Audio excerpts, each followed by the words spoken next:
It's early morning in San Francisco, and the streets are deserted. Perfect conditions for Paul McConnell and his friend Vince LaMarche to take their motorcycles out cruising. We were at Paul's parents' house. He knew of this road that he really liked, and he knew it was safe because usually there's no cars or anything parked on the sides. So we were just heading up towards the Golden Gate Bridge. Paul is deaf. It's a condition he's had since birth. He rides close to Vince so they can communicate visually. But Paul, ever the daredevil, wants to show off his stuff. At each light, he gets a little more brazen. He decides to do a risky maneuver. We both left the light at about the same time, and as he was pulling away, he tried something a little bit different. He was going to throw his leg over the back of the bike. Up ahead, Paul notices an illegally parked car, and when he tries to settle his bike down, disaster strikes.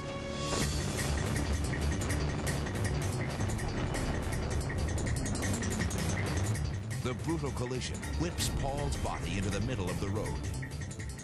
Because of the way that he hit the car, I said, I hope he's still alive, because I don't want to make that phone call to his mom. Vince gets off his bike and rushes to his friend's side.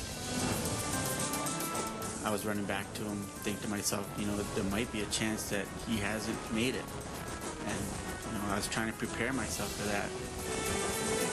Paul appears lifeless, his eyes rolled back in his head.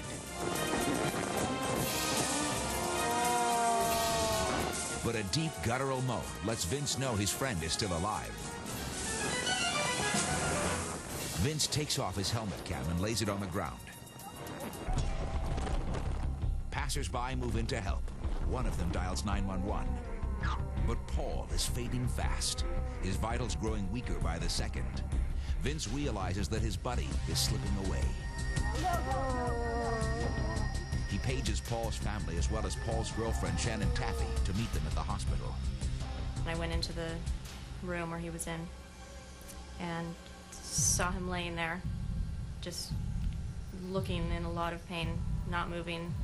His eye was terrible. He was bleeding out of his eye. It was hard to look at him like that. Couldn't stop crying.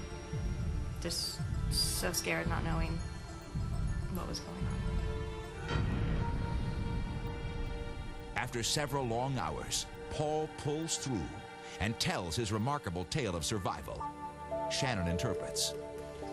As I was wheeling, I was concentrating mostly on trying to get the motorcycle balanced. And then I noticed the car. Decided to land it and be safe and go past on two wheels instead of one wheel. When I landed, the handlebars started to shake really hard, violently. And then I fell over to the left side, and that's the last thing I remember.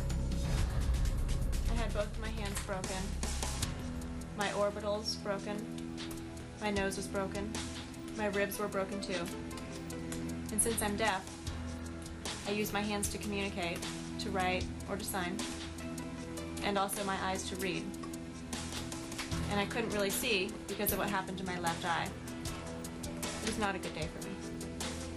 Vince believes the only reason Paul survived the wreck was because of his protective gear. If he was some squid that was out there in a guppy helmet, no leathers, just jeans, he wouldn't have made it. He would have just basically disintegrated. He would have looked just like the bike. But luckily with the leathers and the full face helmet, it really helps. It's been 9 months since the accident, and although Paul has recovered and is back riding again, the lesson he learned has forever changed his life. I have this philosophy about the whole thing. It goes like this.